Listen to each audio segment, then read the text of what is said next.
tenemos y vemos la curva, miren, aquí va, con el transcurso de la reacción no pasa nada. Esta sería la velocidad máxima que va a alcanzar. Aquí se inician los sustratos, alcanzan una velocidad máxima y ya después ya prácticamente están los productos. Pero, ¿qué ocurre cuando tenemos una enzima? Miren, aquí están los sustratos, se unen al sitio activo de la enzima, se lleva a cabo la reacción, la enzima queda intacta y aquí tenemos a los productos. Pero si podemos ver aquí en el gráfico, vean en azul cómo es tan rápida la reacción que ya la velocidad máxima que alcanza no necesita llevar todo este tiempo, ¿no? Sino va a ser muy rápido o no va a consumir tanta energía, sino va a ser rapidísimo. Y de esa forma es como se van a llevar a cabo las reacciones en presencia de enzima. Aquí pues podemos saber que existe una constante que se llama de Michaelis-Menten. Y esta, pues prácticamente ellos fueron los que estudiaron y determinaron la velocidad de la reacción enzimática.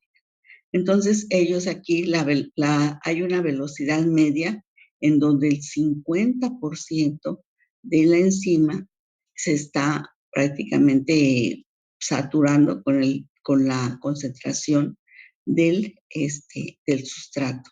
Entonces, esta sería la velocidad media y después ya alcanzaría la velocidad máxima.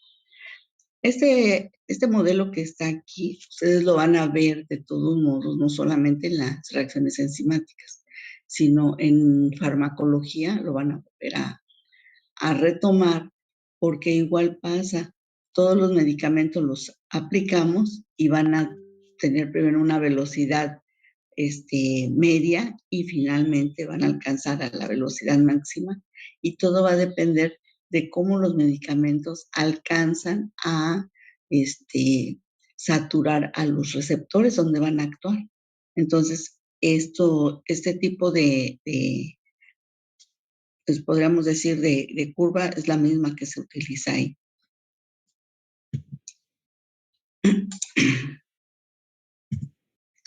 Bueno, también, ya vimos que la velocidad pues, es extrema, pero también existen algunos factores que van a modificar la velocidad de las enzimas.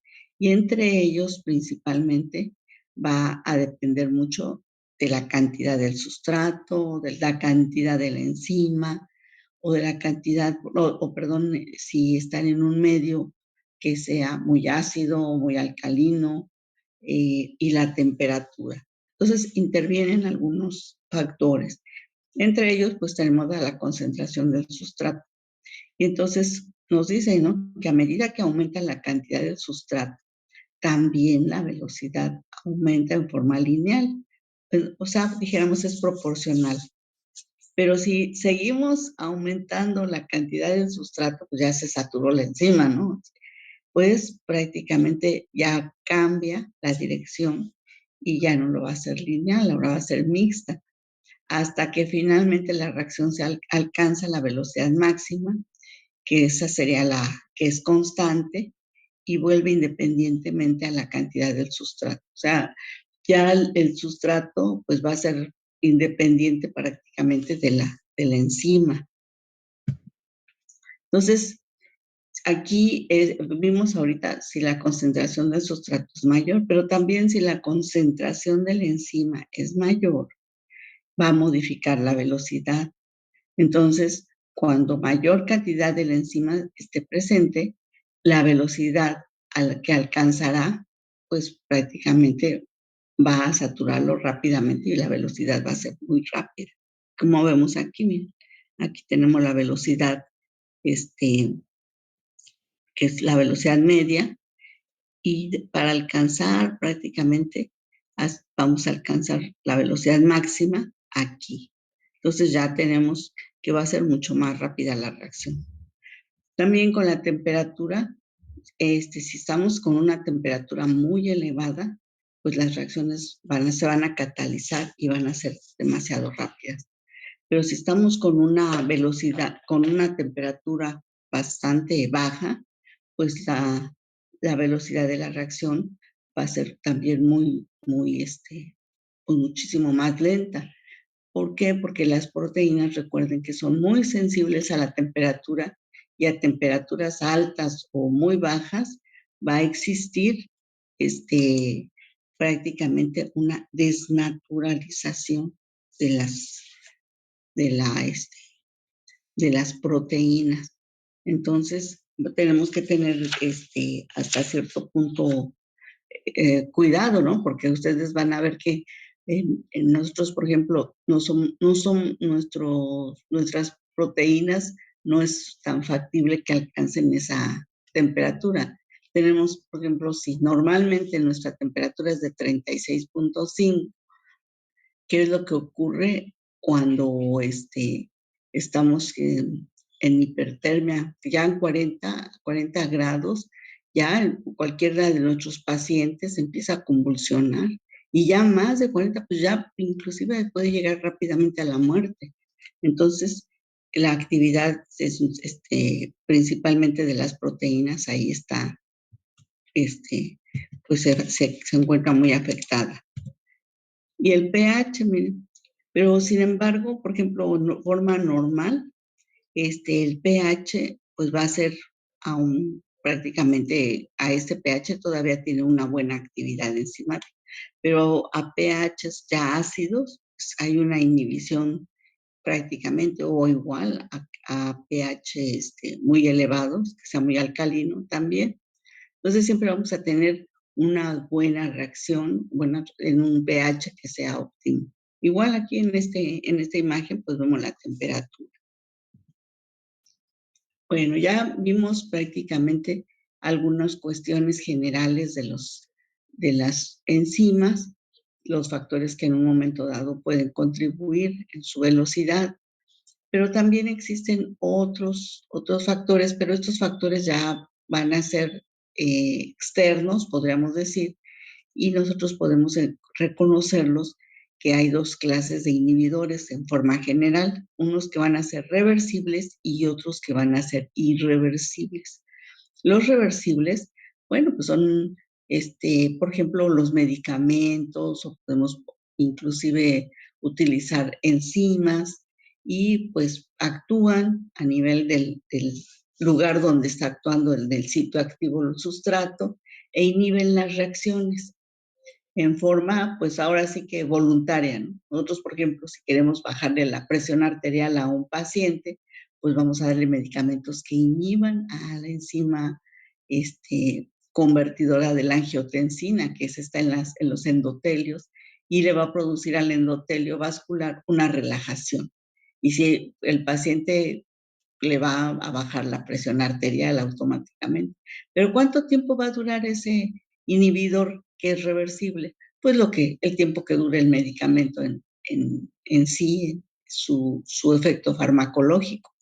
Ah, pero miren, hay otros inhibidores que son irreversibles y esos se ocupan el lugar del sitio activo, en lugar de ocuparlo el sustrato, y van a producir que no se lleve a cabo la reacción. Ahí prácticamente, y no va a haber forma de moverlo. Y entonces ahí vemos, por ejemplo, a los venenos que se utilizan en el campo para fumigar o que se llaman pesticidas, y matamos a gran cantidad de pues, insectos o gusanos o la plaga que exista en el campo, con eso la exterminamos. Ah, pero ¿qué ocurre si el campesino que lo está haciendo no se protege y él se contamina con el mismo veneno o insecticida? Se va a morir. Se muere igualito que se murieron todas las plagas. Entonces, pues vean que compartimos con todos los seres biológicos las mismas funciones. Y así, donde actúo en estos microorganismos pequeños, igual va a actuar en las células de la persona que esté haciendo eso. Y eso ya viene la muerte súbita porque ya es irreversible. Ya no podemos sacar pues ese medicamento del sitio activo. Y entonces, pues ya vemos que aquí hay algunos inhibidores que son competitivos, que quiere decir que van a competir por el sitio activo. Uno de ellos, que ya les dije que es el irreversible, estos prácticamente existen en forma activa, pero solamente compiten por el sitio activo y ya no los vamos a poder modificar. Pero hay otros que son reversibles y este tipo de inhibidores se disocian fácilmente de las enzimas. Dentro de este grupo, pues en que encontramos a unos que se llaman igual competitivos y otros no competitivos. Y en general, pues van a ser los medicamentos que utilizamos comúnmente y van a competir con el sustrato por el sitio activo de la enzima, y si aumentamos la cantidad del sustrato, el efecto inhibidor se revierte alcanzando la velocidad máxima. Entonces aquí miren, tenemos en este esquema cómo la reacción es bien rápida sin inhibidor. Ahí va, llega a su velocidad media y luego alcanza la velocidad máxima. Pero cuando tenemos un inhibidor, miren cómo ya la velocidad máxima pues es muy lenta y a veces no alcanza ni siquiera la velocidad máxima. Se va a mantener así como en una pendiente. También tenemos otro tipo de regulación. A ver, yo les quiero preguntar si tenemos hoy 1 o 2 horas.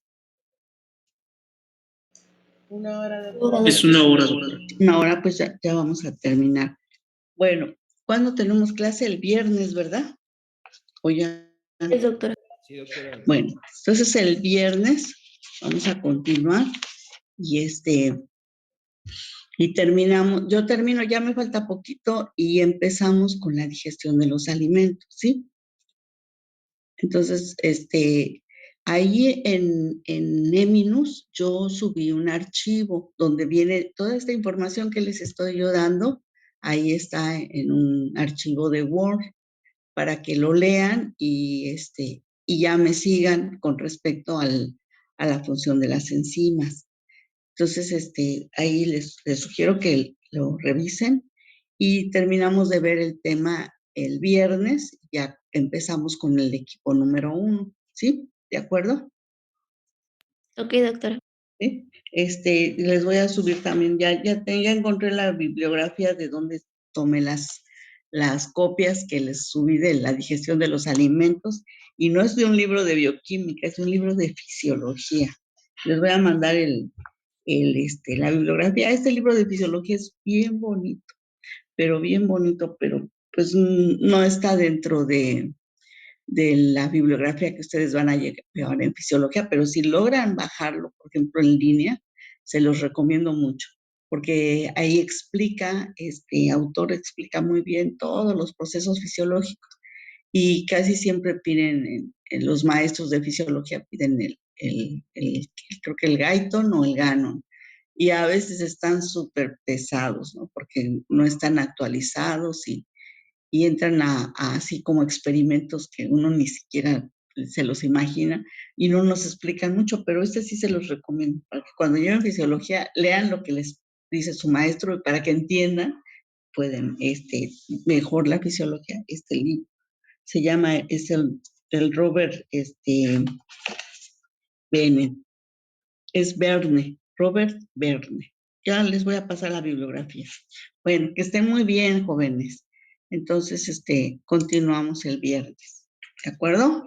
Hasta luego, doctora. Ok, doctora, hasta luego. Bueno, Gracias. Hasta luego. ahí yo creo que voy a entrar desde Zoom, desde el principio, para no perdernos, porque pues no pude entrar. Inclusive les iba yo a mostrar la página de Teams, en donde me dice que hay error y que hay error y que hay error, y no pude entrar nunca. ¿Ok? Bueno, que estén bien, jóvenes. Nos vemos el viernes. Hasta luego, doctora. Igualmente, Hasta doctora. luego. Bonito día. Igualmente, gracias. Hasta luego.